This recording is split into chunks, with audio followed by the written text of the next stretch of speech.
বাংলাদেশিদের আমিরাতের ভিসার জন্য আর আক্ষেপ করতে হবে না। একটি ভিশন নিয়ে এগিয়ে যাচ্ছে দূতাবাস, শিগগিরই পাওয়া যাবে ভিসা। কথা জানিয়েছেন দেশটিতে নিযুক্ত রাষ্ট্রদূত তারেক আহমেদ। ইউএই প্রতিনিধি সাইফুল ইসলাম তালুকদার জানান, বাংলাদেশ কমিউনিটির উদ্যোগে আয়োজিত ইফতার অনুষ্ঠানে তিনি কথা বলেন।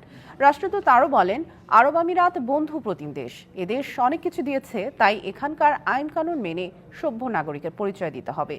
প্রকৌশলী মোয়াজ্জেম হোসেনের সভাপতিত্বে অনুষ্ঠানে বাংলাদেশ মিশন কর্মকর্তা ছাড়াও বক্তব্য রাখেন কমিউনিটি নেতা জাকির হোসেন, ব্যাংকার মহিউদ্দিন জামান।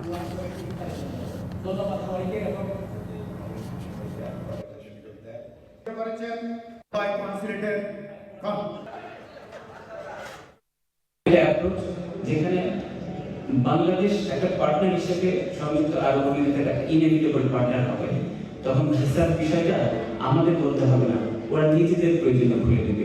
আমরা সেরকম একটা দিন এবং সেরকম একটা মহেন্দ্র খানের অপেক্ষায় আছে। উৎসবে খুশি হবে নগদে বেশি, কারণ ঘন্টায় ঘন্টায় আছে গিফট জেতার সুযোগ। ইনশাআল্লাহ সেদিন খুব বেশি দূরে না। আজকের অনুষ্ঠানকে, আজকের ইফতার মাহফিলকে মহত্বপূর্ণ এবং সৌন্দর্য বৃদ্ধির জন্য আপনাদের কাছে কৃতজ্ঞতা জ্ঞাপন করছি। আমরা চেষ্টা করেছি সবাইকে একটা প্ল্যাটফর্মে, একটা জায়গায় আমরা একসাথে ইফতার করা, এটাই আমাদের মুখ্য উদ্দেশ্য ছিল। সত্যি অনেকে আমাদের কমিউনিটি সবাইকে একবার একটা সুযোগ দেয় এবং আমি